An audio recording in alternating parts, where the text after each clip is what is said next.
जय हिंद। आज हम बहुत ही भारी मन से देश के उन एयर वॉरियर्स को याद कर रहे हैं जिन्होंने मातृभूमि की सेवा करते हुए अपना सर्वोच्च बलिदान दिया है।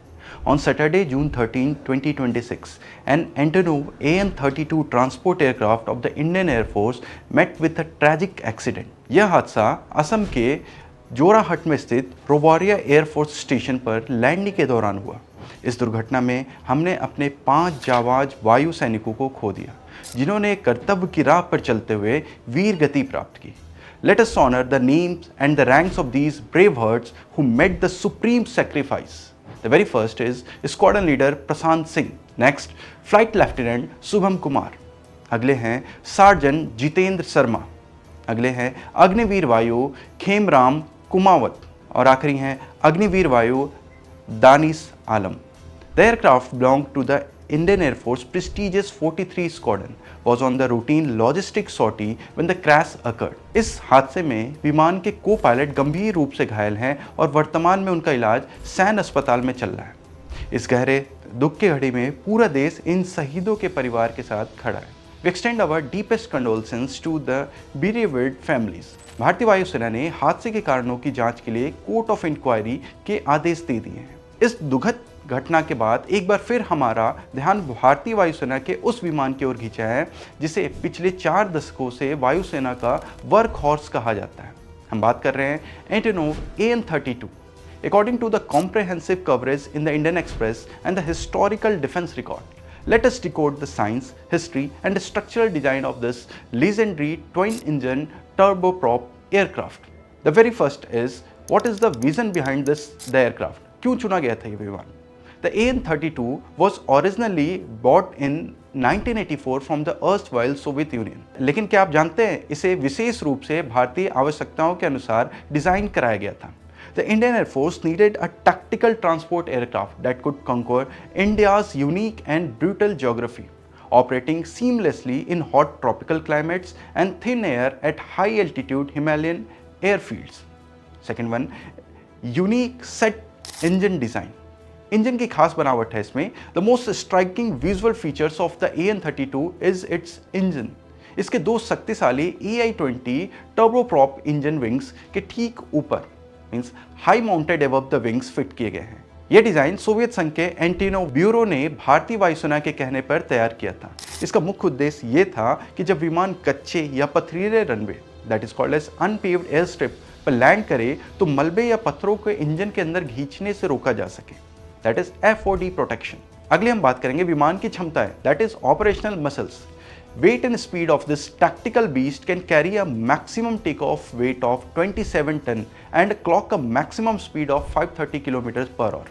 Payload capacity की बात करें, it has the capacity to transport up to 6.7 ton of heavy cargo or up to 50 fully armed paratroopers or passenger. Versatility से लेकर मेडिकल इवैक्यूएशन और मानवीय सहायता दैट इज ह्यूमैनिटेरियन एड तक इस विमान ने हर मोर्चे पर देश की सेवा की है। The next one is battle tested legacy. युद्ध के मैदान में इसका योगदान क्या है, आइए देखते हैं। AN-32 का इतिहास भारतीय सैन्य अभियानों की सफलताओं से भरा पड़ा है।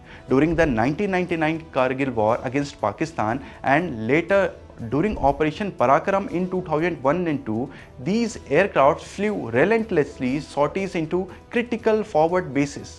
इन्होंने बेहद कम ग्राउंड इंफ्रास्ट्रक्चर वाले सुदूर और संकरे एयरफील्ड्स पर लैंड करके सेना की रसद और हथियार पहुंचाए हैं। यहाँ तक कि जरूरत पड़ने पर यह विमान एक limited bomber that is limited bombing role की भूमिका भी निभा सकता है। अगली हम बात करेंगे modernisation and safety challenges of this AN-32।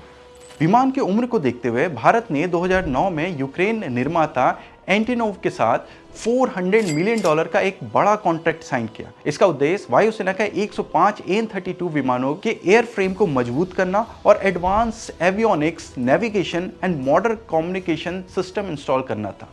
However, this massive modernization program hit a geopolitical speed bump when Russia formally annexed Crimea in 2014. इसके बाद भारत और यूक्रेन ने वैकल्पिक रास्ते निकाले। वर्तमान में लगभग आधे विमान को यूक्रेन में आधुनिक बनाया जा चुका है और बाकी बचे 38 विमानों को अपग्रेड भारतीय वायुसेना के कानपुर स्थित base repair depot that is Kanpur base repair depot में स्वदेशी रूप से किया जा रहा है।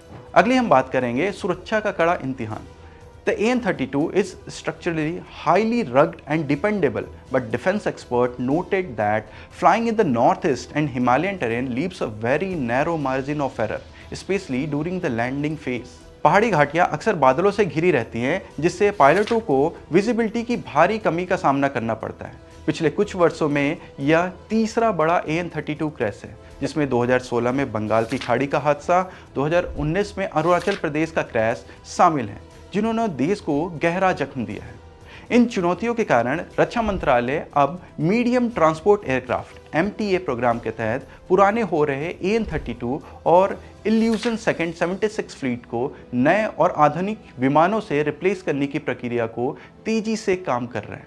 अंत में बस हम इतना कहना चाहेंगे, तकनीक बदलेगी, विमान बदलेंगे और समय के साथ वायुसेना नए आसमान को छुएगा, लेकिन जो चीज़ कभी नहीं बदलेगी वो है हमारे वीर वायु योद्धाओं का अदम्य साहस और देश के प्रति उनका समर्पण। The nation will never forget the supreme sacrifice of Squadron Leader Prashant Singh, Flight Lieutenant Shubham Kumar and their brave crew. रोवरिया एयरबेस का यह रनवे उनके शौर्य का हमेशा गवाह बना रहेगा। वीर शहीदों को हमारा सत सत नमन। जय हिंद, जय भारत।